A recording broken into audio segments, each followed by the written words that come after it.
Senator McCain, former Australian Prime Ministers the Honourable Bob Hawke, the Honourable John Howard, Your Excellency the Premier of New South Wales, the Honourable Gladys Berejiklian, my Chairman of the USSC, the United States Study Centre, Mark Bailey, members of my board and our patron Lucy Turnbull, Penny Fowler, who's here representing Centre Supporter News Corp, Tom Harley, here representing Dow, and Bruce Hanson from Northrop Grumman and our other Alliance 21 sponsors, Consul General Valerie Fowler, and other members of the Diplomatic Corps, distinguished guests, ladies and gentlemen. My name is Simon Jackman, and I'm the CEO of the United States Study Centre at the University of Sydney.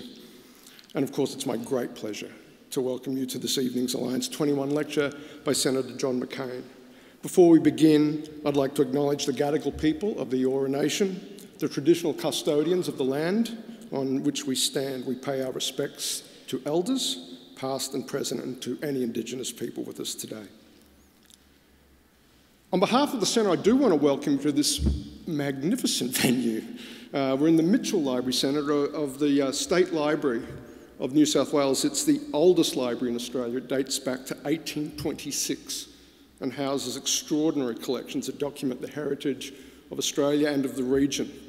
Australia is a young country. We didn't get our national library till well after World War II. This is the oldest library in the country, and any serious work on Australian history or the region has drawn on the materials kept here, and we're especially thankful to the library and its council for giving us access to this room. It's a very rare treat in Australian public life that an organisation gets access to this very special room in Australia. So to the Library Council members, thank you so much for that and for your leadership in stewarding the library, helping it fulfil its mission. In a moment, I'll hand over to the Premier, who will formally introduce Senator McCain before his address. And then what will happen is that the Senator will be joined in conversation with the Research Director at the United States Study Centre, James Brown, at which point we will open up the discussion for questions from the floor. So a little bit of housekeeping. This event is being recorded live to air on ABC News and on Sky. And please take a moment to ensure that your phones are turned to silent. And we encourage everyone to follow along on Twitter with the hashtag McCainUSSC. In recognition of the importance of the special relationship between the United States and Australia, the Centre's dedicated Alliance 21 research program has, since 2011, sought to address the challenges and opportunities ahead as the Alliance evolves in a changing Asia and a changing world. Senator McCain's address this evening is made possible with the support of our Alliance 21 supporters, most importantly the Australian Government and the corporate partners, some of whom I named earlier. We're especially grateful for your support. Tonight's speech comes at a critical time for the Australian-US relationship, and there's no sugarcoating the matter. Many Australians and many in the region are asking tough questions about the Trump administration's intentions with respect to long-standing alliances, its China policy, what a strategy with respect to North Korea might be. Australians are understandably immensely interested in these questions. Our prosperity and our security is at stake, and Senator McCain is uniquely positioned to address these matters. The Constitution of the US creates three branches of government: the executive, the legislative, and the judiciary. It's checks and balances. Between those is our way of referring to the constraints between them. Tension between them is a constant by design in the American system, but perhaps especially apparent right now. The Senator's not a part of the administration, but he is in a very real way part of the government of the United States, not only via his chairmanship of the Senate Armed Services Committee, but through the leadership, wisdom, and moral courage that has been a hallmark of his 30 years in the US Senate and 27 years in the US Navy. As a senator with 30 years of seniority, a former Republican nominee for president, and a distinguished veteran of the US Navy, Senator McCain's contributions to American politics are too many for me to list. But when we talk about the liberal internationalist center in American politics, I'd draw attention to some of the landmark accomplishments of Senator McCain in the Senate, and I'll just name three real quickly for you. The passage of the North America Free Trade Act in 1993. Senator McCain was one of 30 senators voting for adoption. the expansion of NATO to include Poland, Hungary and the Czech Republic in May 98, and McCain-Feingold campaign finance reforms of 2002, all incredibly important bipartisan initiatives that McCain, in one sense, had his name on in one out of three of those. So time after time, when big questions about America's place in the world have been asked, the senator has stood up, has led bipartisan coalitions intent on cementing America's leadership role in the world and making the world a safer and more prosperous place, not just for the United States, but for America's friends and allies, Australia prominent among them. Because as the senator understands and constantly reminds his American colleagues, through treaty, trade and custom, we are as bound to the United States, and will be, as firmly and as fondly as any two independent nations can hope to be. I'd now like to introduce the Premier of New South Wales, who will introduce Senator McCain. Thank you, Premier.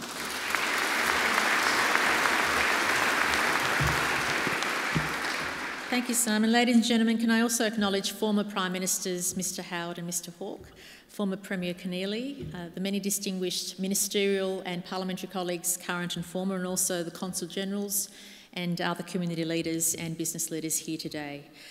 To say what an honour and privilege it is to be here this evening and to be given the role of formally introducing Senator John McCain is an absolute understatement. He is a man, as you will all agree, inspiring in service, of course in distinguished military service, but also in service through his elected representation. What an absolutely incredible career. First elected to the US House of Representatives in 1982, then to the US Senate in 1986, culminating in 35 years of elected public service. Senator, your tireless campaigning for fiscal responsibility, eliminating wasteful government spending, lowering taxes and advocating for responsible government have been an absolute inspiration, and I'd like to think principles which guide our government here in New South Wales and of course nationally. I also want to take this opportunity to honour all those who serve in the United States and Australian Defence Forces. Senator McCain, your service to your country is recognised and revered globally. And I thank you because our way of life is built on the sacrifice of these great men and women, and for that we can only express our deep admiration and gratitude. Senator McCain, you are and always have been a great friend to our country and a strong advocate for our unwavering bond. The steadfast commitment to our common values, democracy, freedom and the rule of law are the foundation of our alliance. And it is that foundation which ensures that our prosperity and supports the ever-growing economic relationship between our two nations. It should come as no surprise, apart from being great friends, the United States is the largest source of foreign direct investment in Australia, and conversely, the US is Australia's largest overseas investment destination. Similarly, in New South Wales, and as Premier of New South Wales, we'd like to think of ourselves, it's a fact, that we're the economic and infrastructure powerhouse of the nation, and it would be remiss of me not to mention that the United States is also our state's largest source of foreign and direct investment, and we'd like to see more of it coming, in case you have anything to do with that. I notice our Consul General here clapping the loudest. But we're very pleased with our record here in New South Wales, and without digressing and showing off too much, our economy is now worth $500 billion and is bigger than the economies of Hong Kong, Singapore, Malaysia, Philippines. The list goes on, but I'll stop. It's not about us. But absolutely, can I also acknowledge the United States Study Centre for hosting us tonight. The research and analysis carried out by the Centre is absolutely essential to building our nation's awareness of the dynamics shaping the United States and, importantly, the implications for that here in Australia. Now more than ever, as all of us know, in the context of the shifting political and economic paradigms we are witnessing across the globe, the work of the Centre has an even greater imperative. We have in New South Wales and nationally been a strong supporter of the Centre, and I'm really pleased of that ongoing relationship. And again, commend the Centre for organising what will be an amazing event. It is indeed for all of us here in this wonderful surrounds a rare privilege to hear from such an experienced statesman of global acclaim, a friend and a mentor to so many. It is my great privilege to introduce tonight's lecturer, Senator John McCain.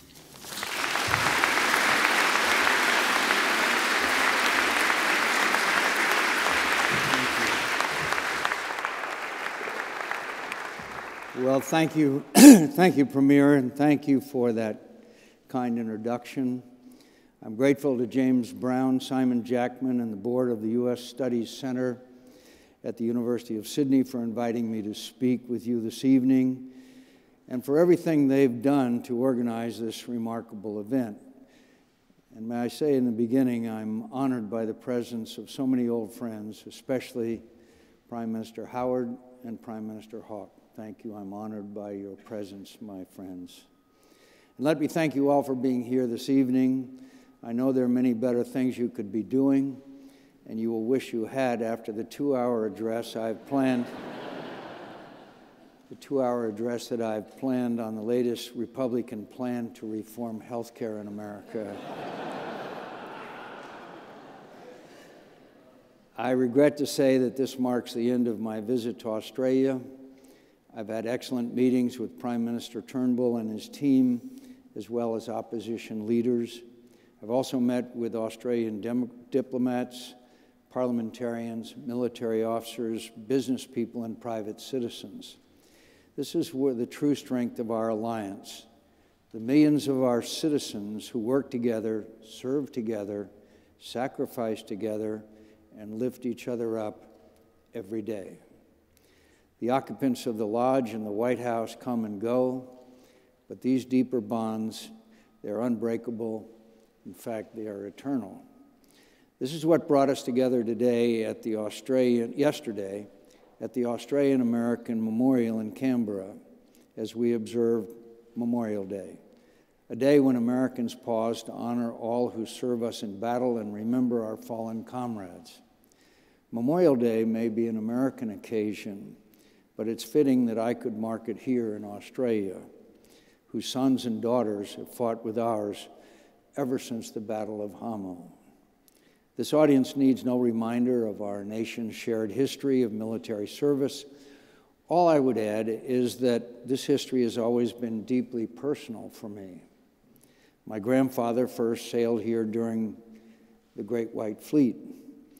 He later commanded U.S. Air Forces in the South Pacific during the Second World War, fighting in the defense of Australia, and then he commanded the aircraft carriers in the Pacific under Admiral Halsey. My father captained a submarine that was based out of Perth for much of the Pacific campaign and then commanded all U.S. forces in the Pacific during the Vietnam War. During my own Navy deployments in Southeast Asia, I spent an evening on R&R here in Sydney, enjoying the many cultural amenities of King's Cross. Most recently, my sons, Jack and Jim, have served alongside your sons and daughters in Iraq and Afghanistan and here in this region. The McCain family has literally been sailing and flying around Australia and the Pacific for most of the past century, for better or for worse. I grew up on these stories, tales of adventure and heroism and sacrifice that have no greater love. Australia has always had a special place in my heart, and on behalf of my entire nation, I want to say something again to my Australian friends that we Americans can never tell you enough. Thank you. From the bottom of my heart, thank you. I bring up our history not to bask in sentiment, but because it raises an important question indeed, the most fundamental questions of all. Why are we allies? Why have we done all this together? And why should we continue to do so? The answer transcends narrow materialism. That alone is not why, time and time again, our citizens have left their beloved homelands and ventured far into the world and endured the horrors and deprivations of war, sometimes never to return. No, the animating purpose of our alliance is that we are free societies founded by immigrants and pioneers who put our faith in the rule of law and who believe that our destinies are inseparable from the character of the broader world order. We believe that when the strong trample the rights and independence of the weak with impunity, then our liberty and our sovereignty are at risk. We believe that when all peoples cannot sail the seas and fly the skies and enjoy in commerce freely, then our prosperity will suffer. We believe that when the balance of power in the world favors those bent on injustice and aggression and conquest, then the peace we cherish will not last. These are values that time does not diminish. These are ideas that truly are worth the fighting for. This is why we are allies and why we must remain so. And yet I realize that I come to Australia at a time when many are questioning whether America is still committed to these values. And you are not alone. Other American allies have similar doubts these days, and this is understandable. I realize that some of President Trump's actions and statements have unsettled America's friends. They've unsettled many Americans as well. There is real debate underway now in my country about what kind of role America should play in the world, and frankly, I don't know how this debate will play out. What I do believe, and I don't think I'm exaggerating here, is that the future of the world will turn to a large extent on how this debate in America is resolved. That's why I and others are fighting so hard to ensure that America stands by our allies and remains an active, principled leader in the world. And we cannot do it alone. We need your help, my friends, now more than ever. We Americans are counting on Australia and our allies to stick with us, to encourage us to stay true to who we are at our best, and remind us always just how much is at stake. That's why I've come to Australia and why I want to speak with you tonight. But I also want you to know this. Just as America is counting on Australia, I believe that Australia and our allies and partners can still count on America. I know there's a belief that Americans have turned isolationist and protectionist, but recent public opinion polls in the United States consistently tell the opposite story. Most Americans say they still see globalization as good for them. Most Americans say they still want to maintain a strong military. Most Americans say they still favor our existing alliances, 89% in one poll just last year. Most Americans even say they want to maintain or increase these alliance commitments. Put simply, my friends, I believe bipartisan majorities of Americans remain pro-alliance, pro-trade, pro-investment, pro-military, pro-globalization, in favor of an internationalist foreign policy, and supportive of our alliance with Australia. Ultimately, America's greatest strength comes from the values of our society, values we share with Australia, our commitment to truth over falsehood, fairness over injustice, freedom over oppression, and the immortal spirit of humankind. These values are enshrined in our institutions. Our foreign friends always tend to focus on the person in the White House, but America is far bigger than that. America is our courts of justice. America is our state and local governments.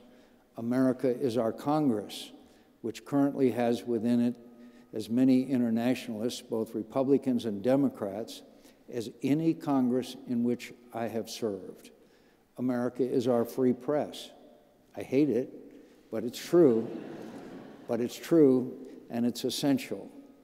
America is our men and women in uniform, who remain, despite recent budget pressures, the most committed, combat-hardened, formidable force on the planet. America is the dynamism of our workers and entrepreneurs, our investors and innovators, who continue to hurtle forward to our alliance's mutual benefit. Trade flows rise and fall, but America remains Australia's largest foreign investor. This is money that comes here and stays here and is a great force for good here. I know that the pushing and shoving and checking and balancing of my country's institutions may not be pretty, but this vast, intricate, rambunctious, and beautiful system called American democracy is doing exactly what it's supposed to do. Yes, America has its problems, but even on our worst day, far more people and far more money are trying to get into America than out of it. No one has ever gotten rich betting against America, my friends, and now is not a good time to start. So what is really in question then is America's judgment, our decisions. And I realize there's much to criticize, but Americans can always make better decisions, and I'm counting on all of you to help us do so. I recognize, for example, how damaging America's withdrawal from TPP was. To be sure, America's economic engagement in this region was always bigger than TPP, and that remains true today. But we must always talk straight with each other, my friends. The fact that both American presidential candidates last year opposed TPP and America's subsequent withdrawal from it was a major strategic mistake. I know Australia is now talking with Japan and others about moving forward with TPP despite America's withdrawal. I would strongly encourage that. The case for an open, rules-based regional economic architecture is just as compelling today as it ever was. So I would urge you to keep at it. And hopefully someday in the future, under different circumstances, America will decide to join you. America can also make better decisions on security issues. The President and I may differ at times, but not when it comes to rebuilding America's military. The defense legislation that I, as the chairman of the Armed Services Committee, will soon introduce will significantly increase funding for America's military. After years of debilitating cuts to our armed forces, we will begin restoring their readiness, growing their size, and modernizing their capabilities. As part of this effort, I and others have called for an Asian-Pacific Stability Initiative. The goal would be working in concert with our allies and partners to deter aggression and maintain a balance of power in this region and safeguards our common interests. We would do this by enhancing the presence, reliance, and credibility of United States forces in the Pacific. This is especially necessary now as North Korea gets closer and closer to developing a nuclear-capable intercontinental ballistic missile. Talk of regional security inevitably raises the question of China. And I know this question is hotly debated here in Australia. I know there is real concern about Australia becoming entangled in a strategic competition between America and China. And I know that contributes to a belief among some in this country that your economic relationship with China and your security relationship with America may be irreconcilable, and that you must choose one over the other. My friends, I would humbly suggest that this is the wrong way to think about it. To be sure, China has performed an economic miracle, one that not only benefits millions of its own people, but also many Australians and Americans as well. This is why we have promoted China's integration into the global economy, and this work is far from over. Australia and America need to support China's reformers and ensure that all of our peoples can compete on a level economic playing field. The challenge is that as China has grown wealthier and stronger, it seems to be acting more and more like a bully. It is refusing to open more of its economy so that foreign businesses can compete fairly. It's stealing other people's intellectual property. It's asserting vast territorial claims that have no basis in international law. And it's using its trade and investment as tools to coerce its neighbors. The idea that China is now the steward of our open, rules-based global economic order, it may sell at Davos, but people in this country and this region know better. This poses an important question, but it's not whether Australia or America must choose China at the expense of one another. For either of us to demand that of the other would be deeply unfair and misguided. That is a false choice. The real choice, the real question, is whether America and Australia are better off dealing with China's strategic and economic challenges together or by ourselves? I believe the answer is clear, and so do growing numbers of nations across the Pacific. In places like Japan and India, Korea and Singapore, Vietnam and Indonesia, people are saying they want to live in a region, in a world that has rules. Rules that afford all nations the opportunity to grow strong and prosperous. More and more nations in this region want to get closer to Australia and America because we treat them as equals, not as subjects or tributaries, but as friends. It is certainly true that the return of China will shape the future of Asia, hopefully for the best. But I would submit to you that the rise of Asia, a community of peaceful, prosperous, law-abiding, rights-respecting, and increasingly democratic nation, this Asia can and should do just as much or more to shape the future of China. We need to stick together as allies and seize this tremendous opportunity.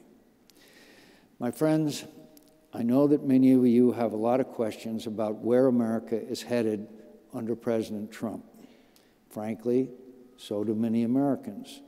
What I would say is that the new administration is just that, new. It is still finding its feet, but it has many decent, capable people. Jim Mattis, H.R. McMaster, John Kelly, Mike Pompeo, Dan Coates, Rex Tillerson, people who deserve your support and frankly need it. You will not agree with all of President's decisions, neither will I. But I'm fully committed to doing whatever I can to help my country and my president succeed in the world. And I would beseech all of you to join me and help me. The arc of history does not bend inevitably toward justice. As always, that's up to us. America needs Australia and our allies now more than ever. We need your strength. We need your steady leadership. We need your wise counsel. We need your patience and your understanding. We need your commitment to our common interests and ideals. We need you to have faith in America and in the enduring value of our alliance. We need you to be confident that when we have differences, we will resolve them fairly and respectfully as we always have. And that when we face tough choices, we can lean on and depend on each other as we always have. And that when all is said and done, we're in it together for the long haul, as we always have been. For so long as people of courage and goodwill in both of our countries refuse to give up on each other or count each other out, so long as we continue to believe in ourselves and believe in each other, so long as we remain ever mindful that we are always, always better off united as friends, as brothers and sisters, as allies, then I believe there is hope, and with hope, we can do anything together. Thank you very much.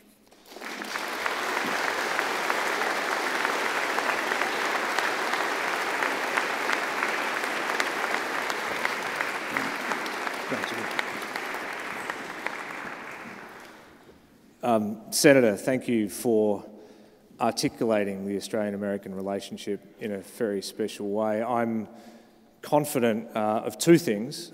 Firstly, I'm confident that that's the first time King's Cross has been mentioned in a headmark speech about the Australian-American alliance. But I'm also confident that will prove to be an enduring speech. I want to start by asking... Could I just mention, I can't tell you the number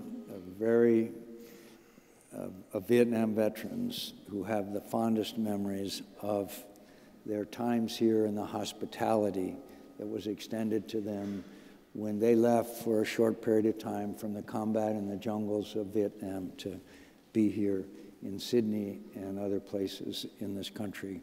Most of them have never, ever forgotten it, so I thank you for that. Go ahead, I'm sorry. Well, Senator, it's an honour to sit down with you for a brief conversation before we take questions from the audience. Brief, I think, because your flight's check-in is already open and will soon close. But let me start by asking you about the world post-TPP in Asia and the regional economic picture. Tonight, you fly on to Vietnam. In the next 48 hours, the Prime Minister of that country will visit Washington. How do you bring a country like Vietnam, who put so much on the line for TPP, back into a conversation with the US about trade? What needs to be on the agenda for that meeting between Vietnam and the United States? First of all, I am very proud that we have restored and normalized our relations with the country of Vietnam. I think that many here know that there was similar influences and currents of public opinion that went from totally supportive of our involvement in Vietnam to majority opposed. And that's democracy, and I respect that. But what I regret is that sometimes our veterans themselves were not welcomed home. And it took us many years to welcome them home. And it did have an effect on some of them. And so we honor our veterans today. You honor your veterans who are fighting side by our people. And I hope that we will never forget the lesson that the mistakes of the government should not be blamed on the brave young Australians and Americans who fought it. And so I think our relationship with Vietnam is important.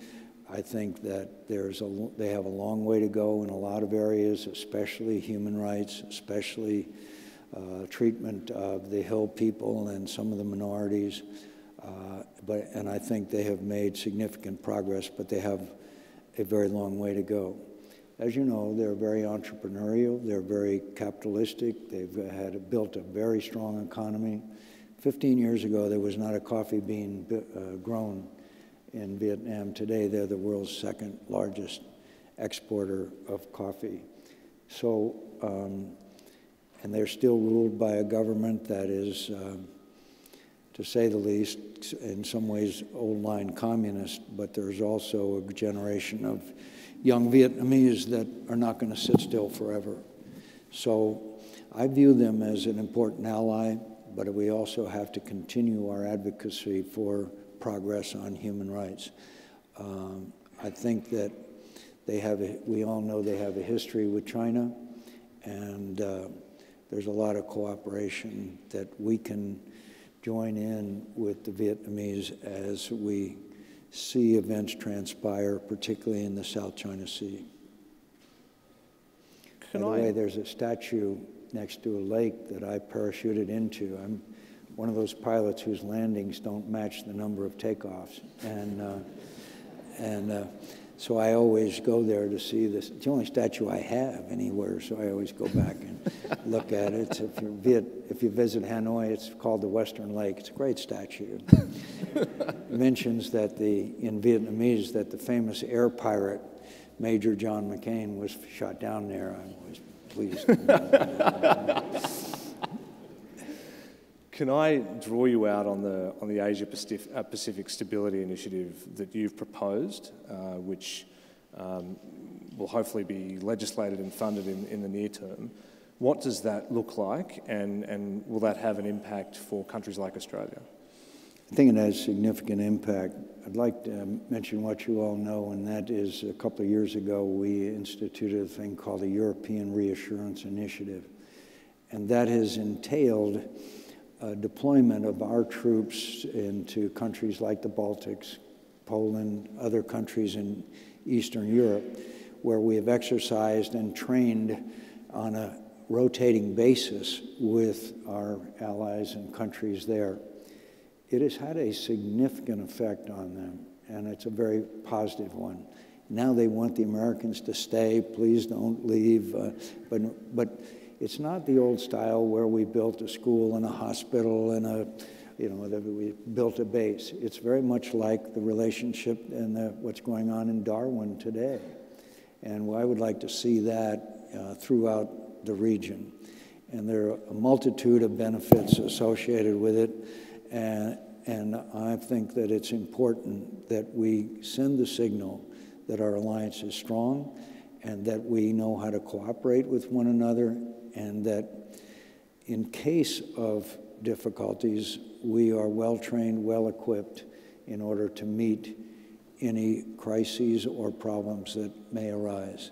And I think it would be helpful to the morale of and the spirit of the countries in the region that, frankly, are very concerned about what kind of commitment they have from us.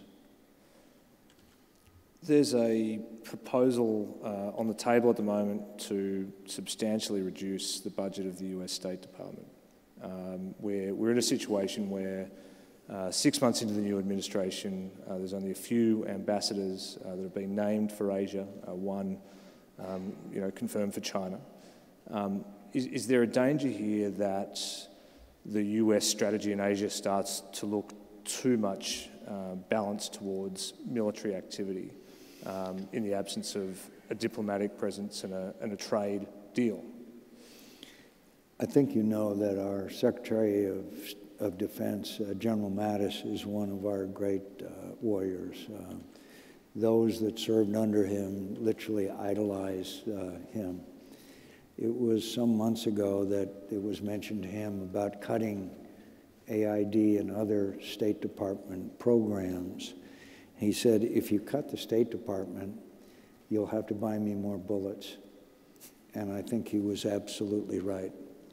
Look, my friends, I don't want to revisit all of the challenges and military involvement that we've had, but a classic example of failure is Libya. We got rid of Gaddafi, who deserved to be gotten rid of, have no doubt about it. But then we walked away from Libya. Look at Libya today. It's in total chaos, total chaos. You can't tell the players without a program. And of course, that is always fertile ground for radical Islam. And you'll see ISIS infiltrating there more and more. So the moral of the story is, and by the way, I can tell you many occasions, including our total withdrawal from Iraq, where we didn't follow up on the military victory. My friends, the surge succeeded. The surge succeeded at great cost of American and Australian blood, but it succeeded. And so rather than going through a post-period of stabilization, of assistance, of all the things that are necessary, we walked away. We pulled everybody out. And then the rest, as they say, is history. So we need to, we're going to take Mosul, my friends, and I think it's going to be in a few weeks. We're going to take Raqqa. But the question that I keep asking is, what is going to happen after that? How are we going to prevent from another descent into chaos? And so far, I've heard some platitudes and some good phrases and pleasantries, but right now I don't think we have that strategy, at least to the degree where we can move right in and start rebuilding both physically and institutionally in those two cities. If we don't, then we're going to fight it all over again, sooner or later. Are you seeing a strategy coming together or an opening on the Syrian conflict? I don't like to make decisions for or even advocate when it comes to military engagement, but I do think that the Syrian situation is not on it. You can't isolate Syria from the rest of the region. And I worry a lot about the Russian involvement. My friends, the Russians are now major players in the Middle East. They haven't been since Anwar Sadat threw them out of Egypt in 1973. The buildup of their military bases, their use of precision-guided weapons to strike hospitals in Aleppo, that's a war crime, my friend. That's a war crime. And they are acting in the most aggressive fashion. Vladimir Putin is playing a weak hand with consummate skill. By the way, I was sanctioned by Vladimir Putin. I'm unable to visit Siberia again this summer. But the point is, I think the point is that this also can be a great power game. And what I worry about as much or more than most anything is the Iranian ambition to establish a crescent that goes from Tehran all the way to Beirut. And that's the Iranian ambition today. And so I worry a lot about Syria, and I worry about what happens, as I mentioned to you, especially post-Raqqa, and whether we can establish some kind of functioning society there, but it's going to be extremely difficult. And again, Russian behavior, well, they proved, the proof of it is Palmyra fell to ISIS.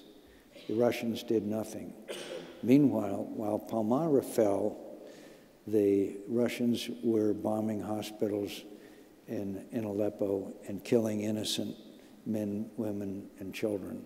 So have no doubt about what Vladimir Putin's priorities are. My friends, the defeat of ISIS is not number one on his priority list. Looking out from Washington, there are a range of issues. Russia, you've talked about, Middle East, you've mentioned North Korea. Cyber. The list goes on. How do you keep a focus on what's happening in this region? How can the US keep its strategic gaze fixed on Asia for the next few years with so many flashpoints bubbling? I think we have to educate our constituents and our citizenry. 60% of the world's economy rests in the Asian Pacific region, and it's the area of growth. America's vital national security interests are in the Asia-Pacific region, and we have to address the Asia-Pacific region, both short-term and long-term. Long-term, my friends, I envision a kind of an alliance between the United States, India, Australia, other countries in the region. I think India, now that they have extremely strong and viable leadership, Japan, Korea, and by the way, it just breaks my heart that they can't get over this comfort women issue, because it's of vital importance, particularly with North Korean behavior, that China and the Republic of Korea act together. So I can see a kind of alliance in the region, both economically, politically, and to some degree militarily, although not overwhelmingly, but certainly some alliances there of mutual interests. And there are commonalities. We're democracies. We have free economies. We have rule of law. We have freedom of the press. There's commonality here. And I think it would serve as a counterweight to Chinese behavior.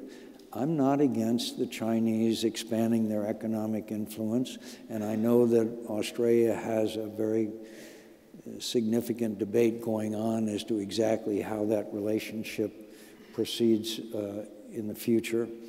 But I also think that there are other countries in the region, in the Asia-Pacific region, who stand for the things that we believe in, that I tried to articulate in my remarks.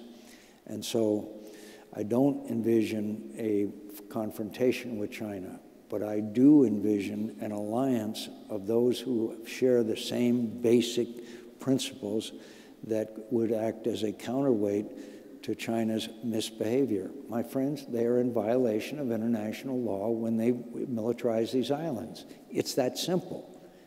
And so we have to try to discourage some of that behavior. But as I want to repeat, I do not envision a military confrontation with China.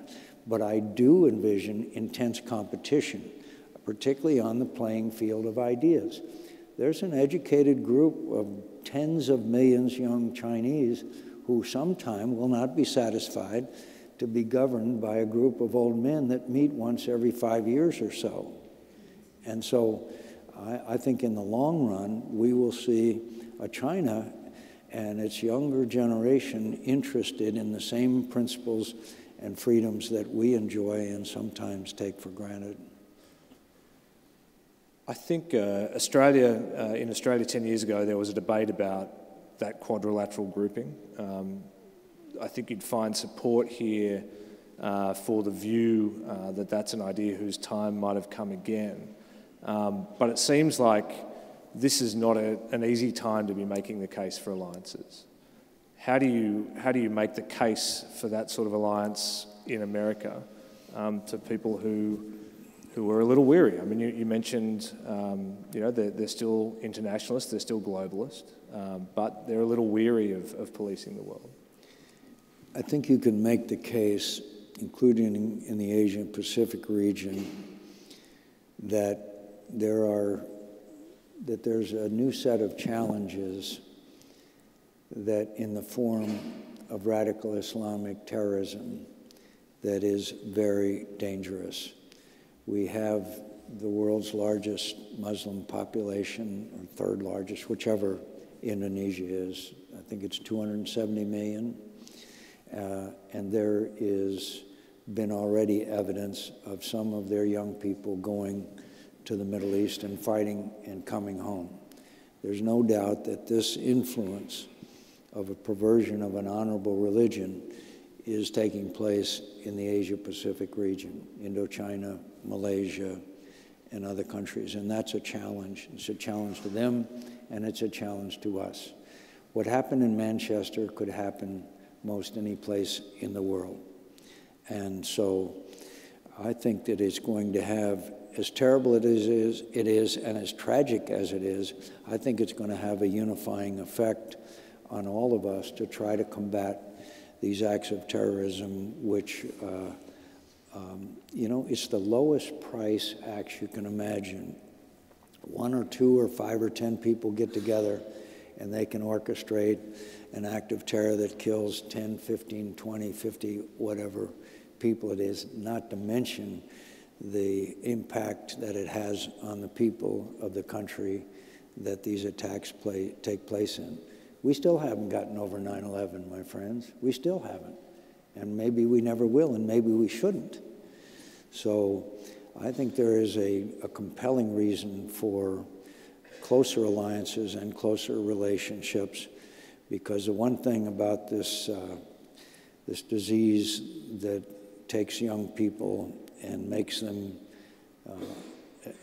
become willing to take their lives in order to take the lives of others is a curse and a disease that all of us are going to be fighting for a long, long time. Senator, you've got midterms coming up frighteningly fast. As Armed Services Committee Chairman, what are your priorities leading into that? Several. One is that we develop a strategy, which we do not have, is to combat cyber. Cyber is a new field of warfare, and I don't have to tell anybody here. Look how it's dominating the news, and frankly, the attempt that was made to influence the outcome of our presidential elections should be enough to concern all of us. If the Russians were able to change the outcome of our election, of our presidential election, then they could destroy democracy. A free and fair election is the basic fundamental of democracy. So I think cyber is a very, very prominent problem, and one that probably confronts us to a degree that we are not very prepared for. We don't have a policy and we don't have a strategy as to how to combat these attacks, and it's a lot better in cyber and easier to be on offense than it is defense. And the other is not so sexy, but it's really important, and that is we just have huge problems with acquisition. We have cost overruns that are unacceptable to the American people. We built an aircraft carrier, the Gerald R. Ford, that was supposed to cost $10 billion. It ended up costing $12 billion. You can't have that kind of cost overrun and convince your citizens that they should support that kind of waste and expenditure. So we have an acquisition system that is so convoluted and so wasteful that we have made stabs at it, and we've made some progress, but we still have a long, long way to go. The airplane that I flew in, that I ejected from, took 4 weeks before they decided they wanted, and then from the time they wanted it to the time it started in production. The F-35 took 12 years from the time that it was decided we would build it, from the time we actually started building it. You can't, that's just not acceptable to the taxpayers of America. And then I guess the other is that for the last 8 years, the readiness of our military has declined. Right now, today, 60% of our F-18s are not flying for lack of parts. We have 2 nuclear-powered submarines that have been at the pier for over a year because they are lacking in parts. Our pilots are flying less. Our Air Force pilots are flying less hours per month than their Chinese and Russian counterparts are. So we've got to restore the readiness. Whenever you make cuts in defense, as I know my friends know, the first that goes is the training and the readiness, because that's the easy part. Canceling major defense programs is the hard part. So our readiness has really suffered a great deal, and we need to rebuild that. And finally, if our other issue, which we are involved in, of course, as I know, is a major issue here in your country, and that's the welfare of our veterans. We're not taking as good a care of our veterans as we should. Today in the United States, 22 veterans will commit suicide. That's not acceptable. Senator, I want to ask you one more question before we open it to the floor for questions from the audience. But you've been coming here for a while. It's been a while since your last visit. We're honoured to have you back. You've been working with Australians throughout your career. What's changed that you've seen in the relationship during the time you've been working with Australia? Frankly, basically, I don't think that it's really changed that much. That 100 years of sacrifice together, it creates bonds that as long as a father can tell a son or a daughter or grandchild of what it was like in World War II or in Korea or in Vietnam or in Iraq or Afghanistan, these bonds that exist between our men and women in the military are unbreakable. And there's something even a lot more important than that, and that is that we're both democracies. You know, the old Churchill line about democracy is the worst form of government, only a better one hasn't been invented, is certainly true. By the way, the approval rating of Congress is 14%. We're down to paid staff and blood relatives. I have to mention that when I landed at Sky Harbor Airport in Phoenix the other day, and a guy ran up to me and said, "Hey, does anybody ever tell you look a lot like Senator John McCain?" And I said, "Yes." And he said, "Doesn't it sometimes make you mad as heck?"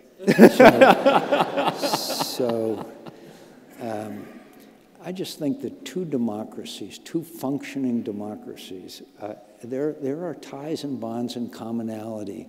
The assertion that all of us are created equal and endowed with certain inalienable rights, that creates a kind of a unbreakable and unshakable relationship. And yes, there are doubts, as I mentioned in my remarks, and yes, I have my doubts as well.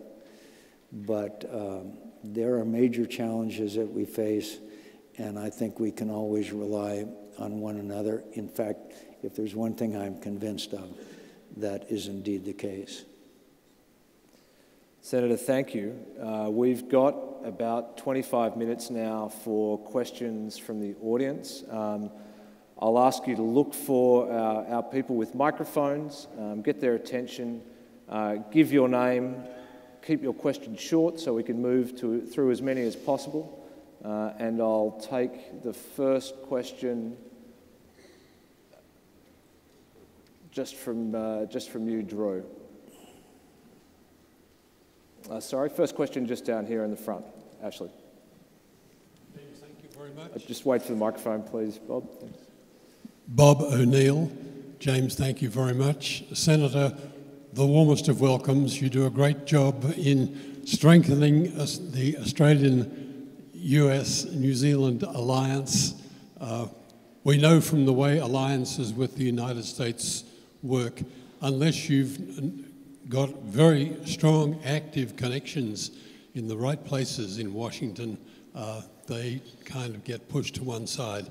You give us a strong cutting edge, and we're very grateful for that. Thank you. As an Australian Vietnam War veteran, infantry on the ground, may I say also how much I admire you for the service you gave and for withstanding the terrible process that the North Vietnamese gave you for 5.5 years. Thank you for the copy of Faith of My Fathers that you gave me last time we met in Washington. It's been a very helpful book for me to read. Let me move on to the substance. We've talked a good deal about the Pacific and East Asia. I'd like to move across to Europe. I was expecting some fairly choppy passages during the NATO meeting, but when I read my emails this morning, particularly from friends in Germany, it's been even worse than I thought it would be.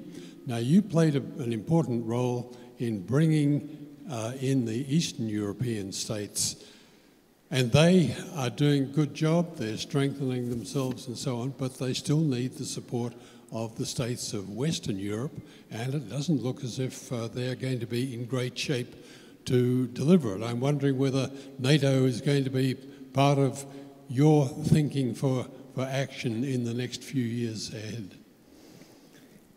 Well, thank you. My friends, I think we have to recognize reality. That is that 70 years ago, at the end of 2 horrific world wars, we established a new world order. And that new world order led to the longest period of peace and prosperity that we have seen.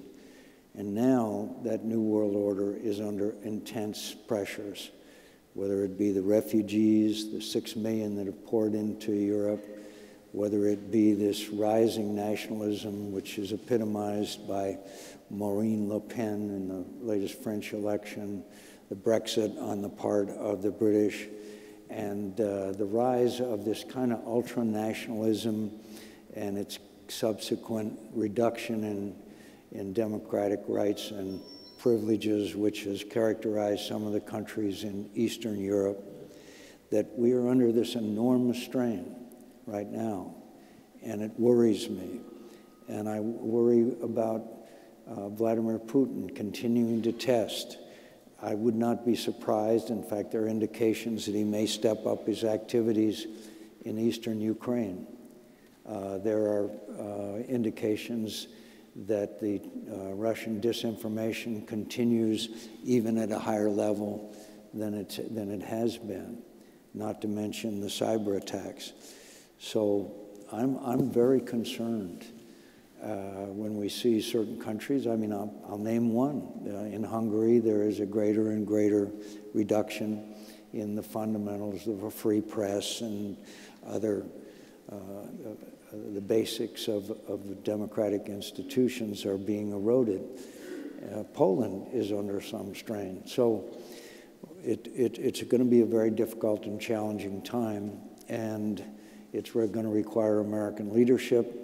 And I'm all for insisting that our European friends contribute 2% to NATO.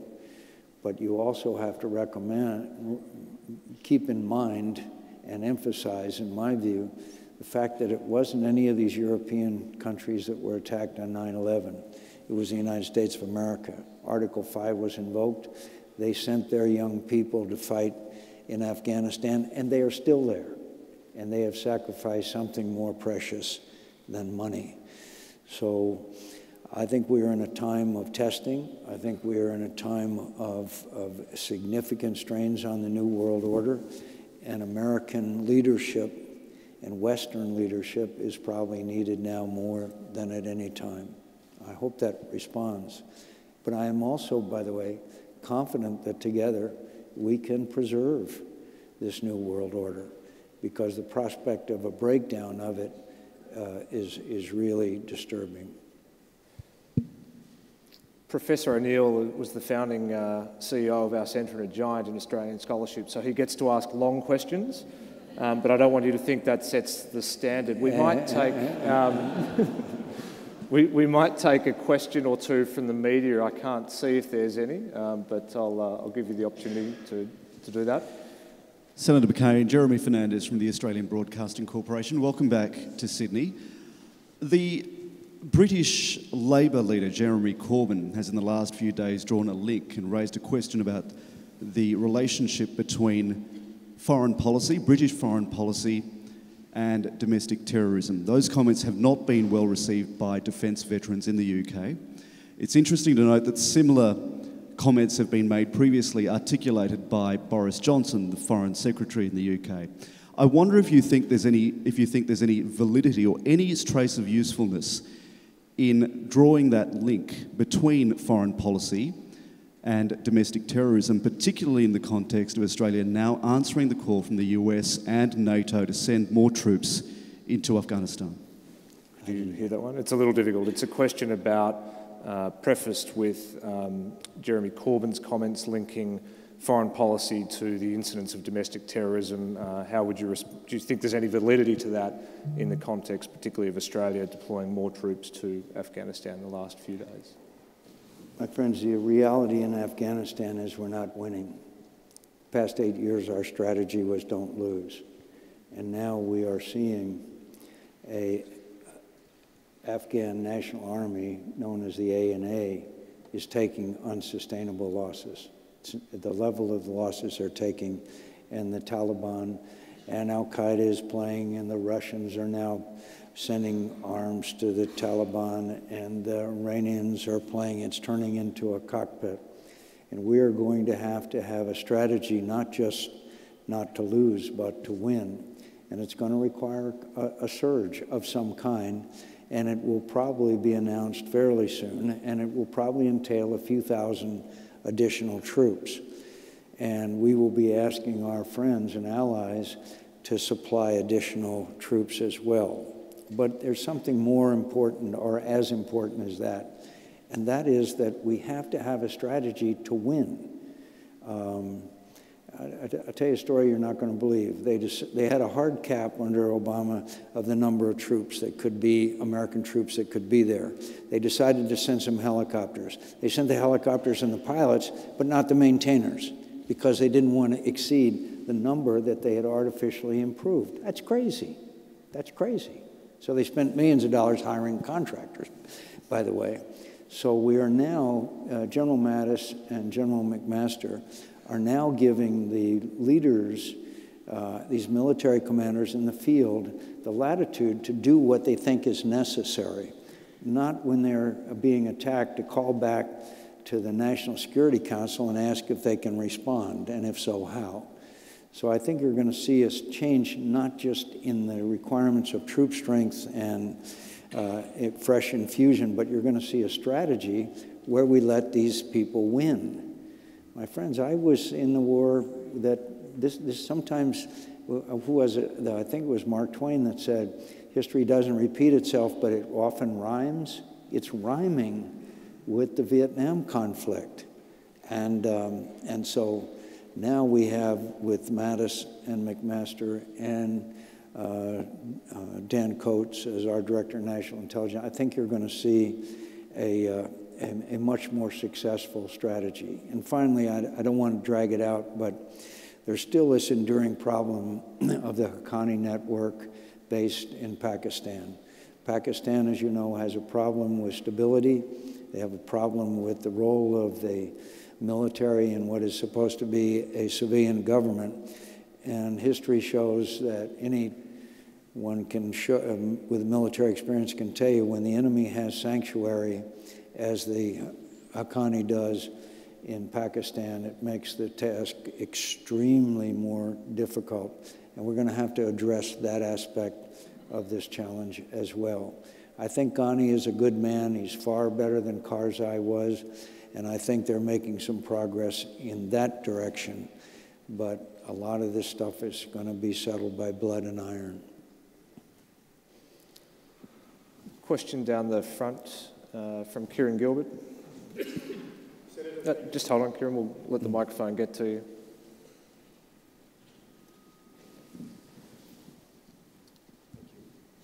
Senator Kieran Gilbert from Sky News. Recently there was a freedom of navigation exercise through the South China Sea within 12 nautical miles of Mischief Reef conducted by the US Navy.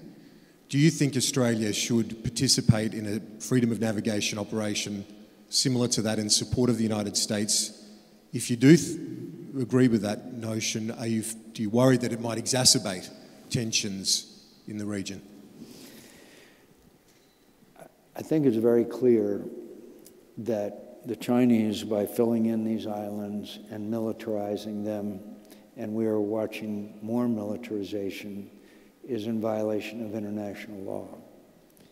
And one of the principles of those nations like yours and mine that are dependent on the ocean, if you restrict the freedom of navigation, you are striking at a lot of the economy and the ability of nations to conduct freedom of the oceans and freedom of the seas. And so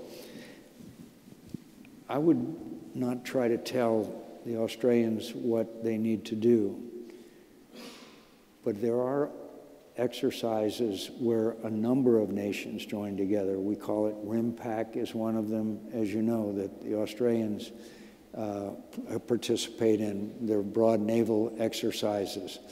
I would say that that would be an opportunity for us to exercise this freedom of navigation. But I also want to emphasize, I understand the importance of trade with China and Australia. I understand the importance of the relationship. And I believe that the government and the elected officials would have to make that made that decision. But I will say this, if the Chinese are able to prevent us from exercising freedom of navigation, then I think that that has profound consequences for the entire region. And what I think is going to be very interesting is when the party Congress is over that's coming up of China, where Xi is going to basically consolidate his power, and he's going to be as powerful or as anyone has been since Deng Xiaoping that's led China. And then I think it's going to be very interesting to see what Chinese behavior is going to be. The 9 dash lines, as we know, is fiction. It's pure fiction. But I also understand that the Chinese believe that the last 200 years were aberrations of history as far as the role of China in the Asia-Pacific region is concerned. I guess in summary, I would like to see us collectively act together in response to Chinese behavior rather than advocate just American and or Australia. I think that way we could collectively address and perhaps modify Chinese behavior. There's a very vigorous hand that I can see over the glass of the sort of special collections part of the library. Ma'am. I'm vertically challenged, so I'll stand up. Susan Pond from the University of Sydney. You've talked about military security, cyber security, security against terrorism.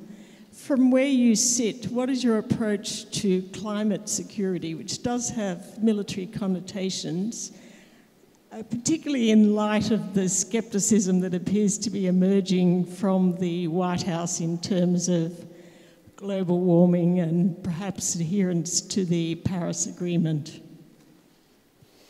Climate change.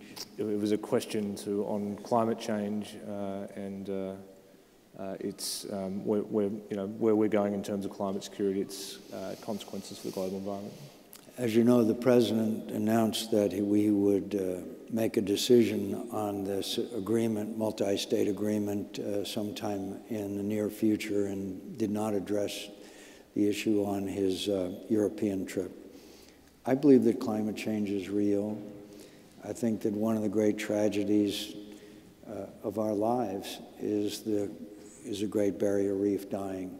And I don't know what the environmental consequences of that will be, from things like fisheries to all. You are far more familiar with the consequences than I am. But I also find that in some cases my environmental friends aren't aware or don't take into account some of the things that I think, at least one of the things I think is important. I believe in nuclear power. I believe that nuclear power is the safest and the cleanest, and in some ways the least expensive way of generating power. I also believe in solar, wind, and all of those things.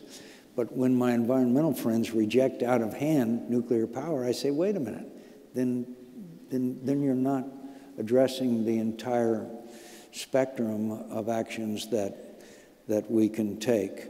I've been to a place called Svalbard, and I've been to McMurdo Sound, and I've seen over the years the melting. I don't think there's any doubt about it. And then I would like to see us probably either accept the agreements as were made by the Obama administration, or suggest modifications which would then make it palatable for us and acceptable for us to join them.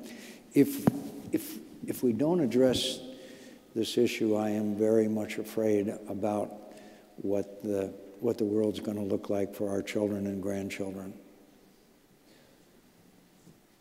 The hands are coming thick and fast. As you can tell, the acoustics of the room and the direction the speakers are pointing mean that it's hard for both of us to hear the question, so if you could ask it clearly and slowly. Yeah. I'll take a question from this side of the room, just near you, Dougal. Good evening, Senator. I just wanted to say first, thank you so much for your service in military and government, particularly as today's Memorial Day. It's very deeply appreciated. I wanted to ask you, given we are on the heels of Trump's recent, first foreign tour, as well as the G7 summit, it's clear that global perceptions of the U.S. as a world leader are changing. I wanted to ask you if you believe our role as global leader is in jeopardy, and if so, how can we reassure our allies that we're as dependable as ever? The US global leadership role, is it in jeopardy? And how can we reassure our allies that we're as strong and as effective as ever? I'd be a terrible translator, by the way. I apologize. It's just the acoustics where I'm sitting. I apologize. Yeah. As I said, I wouldn't count the United States out. I think that we are still, in many respects, certainly the most important country on earth for a whole lot of reasons. For example, the Chinese have got a very big problem on their hands, and that's the aging population. For too long, they had this one-child policy. Some of us here have been to Beijing on a day when you couldn't see 2 blocks because of the pollution. And I don't think, as I said before, that those hundreds of millions of young Chinese who are now going to move into positions of authority are going to be satisfied with the kind of government that they have today. As far as Russia is concerned, my friends, the Russians are playing. Vladimir Putin is running a gas station masquerading as a country, and he's playing it very cleverly. But I don't know of any Ukrainian or anyone in Eastern Europe of any significance that wants to be part of the Russian Empire. They're European, they want to be part of Europe, they want to be part of the EU, and they don't want to be part of a reconstituted Russian Empire. I know that the United States, we have one of our big issues, of course, is our skyrocketing costs of our entitlement programs. I know that that's an issue here in Australia, but we're still the most innovative nation on earth. You know, this device that all of us carry around with us, that wasn't invented in China or anywhere else. It was the United States of America. It's the greatest change probably since the invention of the printing press and the spread of knowledge and information, which also has the downsides as well as any new innovation does. All of that comes from bright and intelligent young people, many of them, by the way, who came from foreign countries to the United States of America and are now the leaders in Silicon Valley and this new information technology. So I wouldn't bet against the United States of America, and I believe that we still are the most innovative and the most democratic. But we are going through a rough period. We really are. And for me to tell you that we aren't politically is not fair. But we've gone through other troubled times. When I can remember the Watergate scandal and how it brought down a president. And I'm not suggesting that's going to happen to this president. But we are in a scandal. And every few days another shoe drops from this centipede. And we've got to get through that. But I have no doubt about the future of the United States of America, just as I have no doubt about the future of our alliance based on common principles, common goals, and the same fundamentals. Senator, I'm going to abuse Chair's privilege and ask you one final question. In the audience tonight, we've got 50 high school students from schools across Sydney. They're all history students. I think they'll be chuffed to have been here for a historical speech. They are looking at a world that probably feels to them a little bit darker than it has in recent times, a little bit more uncertain. They're looking at a public debate that has a level of vitriol and a velocity that they probably haven't seen for some time. I want to ask what advice you would give to any of them considering a life in public service. I believe that there's nothing more rewarding than serving a cause greater than your self-interest. I know that we have in Australia, United States and Australia have a number of programs where we can help others. We call it the Peace Corps, we call it AmeriCorps, we call it so many other programs that young people take some time out of their lives and go around the world or the inner cities of America, and they spend their time helping others. I have never met a single Peace Corps volunteer or AmeriCorps volunteer that didn't say that it was the great experience of their lives. In other words, I would get involved, and it doesn't necessarily mean in politics, but we do need people to seek public office. It's not a lot of fun. It's not a lot of fun for me to see the latest tweet that has a very inventive way for me to die. Questions about how I was conceived and under what circumstances. We're in a very interesting period that is, you got to be a little tougher. But again, I have never met anyone in my life who said, I took a year out, I took 2 years out, I joined the military. One of my sons came home one day when he turned 18 and said, I've joined the Marines. My wife and I were shocked. My son is so better off for having spent a year in Iraq and then a year in Afghanistan. And so I would say get involved. The first thing I would do if I were your age, when the next election comes up, I'd be attached myself to one of the campaigns.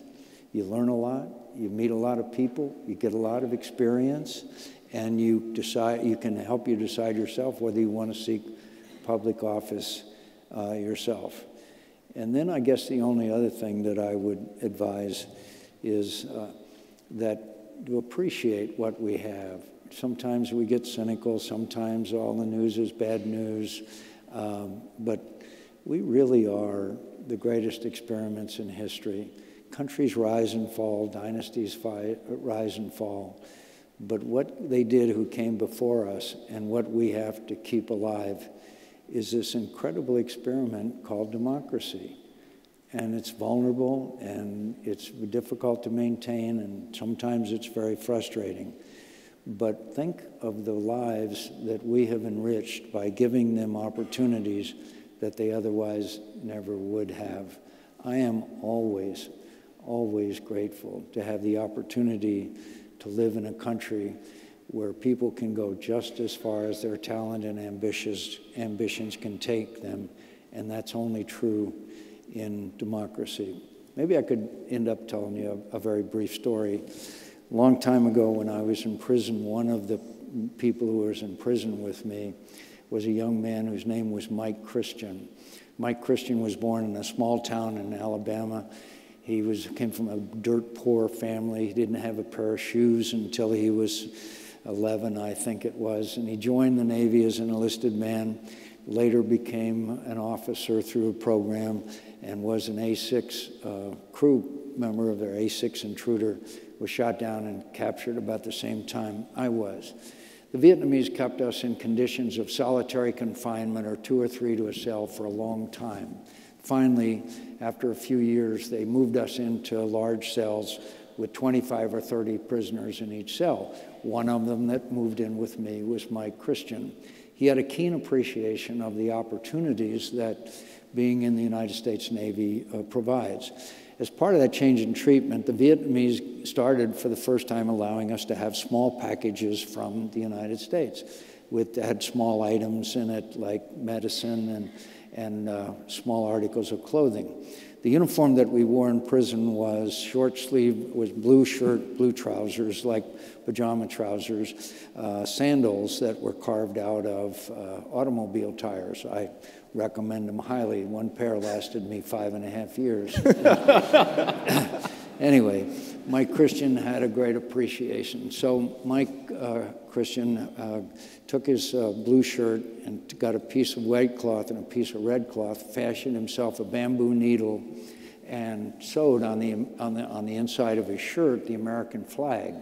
Every evening when we would finish our bowl of soup, we would stand and pledge allegiance to the flag, putting Mike's shirt on the wall of the cell.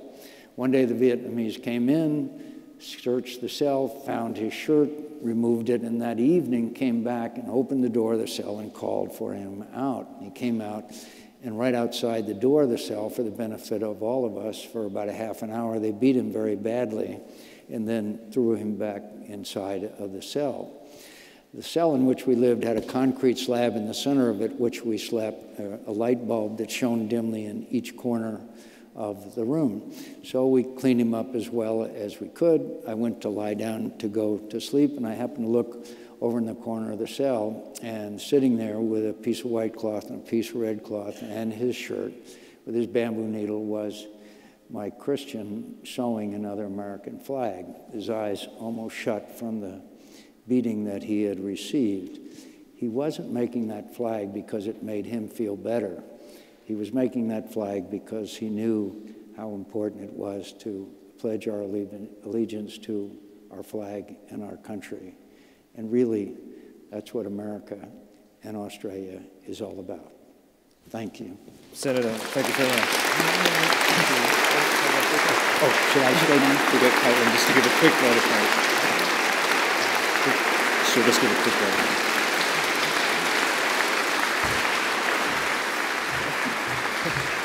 Thank you very much. Caitlin, we'll just give a vote of thanks from there. I'll just ask Caitlin Gucci, one of our students, to give a quick vote of thanks. Good evening, my name's Caitlin Gauchi. I'm a 4th year student at the University of Sydney, currently completing honours and a research intern with James' team at the Alliance 21 program. Senator, Washington to Hanoi via Sydney is not a conventional itinerary, so we really appreciate your special effort to be here to deliver this address today. We are honoured by your presence, but we are also honoured by your lifetime of public service and decades of friendships with Australia and Australians. It was refreshing to hear your considered remarks on our alliance. You provide a timely reminder of the shared values and interests that connect our two countries and have underpinned the US-Australia alliance throughout your life. I am particularly thankful for your offering of a vision for the alliance that's relevant for my generation and decades ahead. Senator, on behalf of the university and the US Study Centre, we would like to offer you perhaps one of the most Australian gifts we could find. As a senator from Arizona, we figured the best gift would be a big hat and a Kruger nonetheless. No pressure to wear it, but thank you so much for your time. Good luck. Thank you.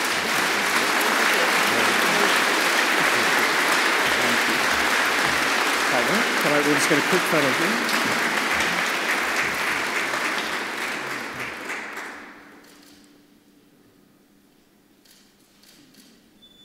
Excellent. Ladies and gentlemen, thank you and good night. Thank you. Thank you very much. Great job.